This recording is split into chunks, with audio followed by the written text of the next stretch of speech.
Trigonometry 8.3లో third సమ్లో fourth sum secant a plus tan a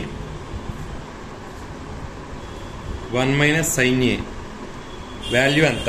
okay, first of all మనం వీటిని sine వాల్యూస్లో మార్చేసుకుందాం. అంటే 1 cos a plus sin a cos a into 1 minus sin a. Okay, so దీని LCM ఏమవుతుంది, cos a అవుతుంది. పైన ఏం మిగులుతుంది, 1 ప్లస్ sin a మిగులుతుంది. ఓకే, ఇది 1 minus sin a.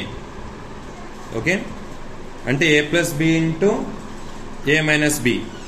Okay, a square minus b square అంటే 1 square minus sin square a by cos a. Okay, మనకి దీనికి ఒక ఐడెంటిటీ ఉంది. ఏంటి, sin square a plus cos square a equal to 1 కదా. So మనకి ఈ 1 మైనస్ sin స్క్వేర్ a అంటే ఏమవుతుంది, cos square a equal to 1 minus sin square a. So ఆ వాల్యూ ఇక్కడ ఇవ్వండి. 1 మైనస్ sin స్క్వేర్ ఏలో cos స్క్వేర్ a వేసుకోవచ్చు. అంటే cos square a by cos a, స్క్వేర్కి కాస్కి పోతే ఆన్సర్ cos a.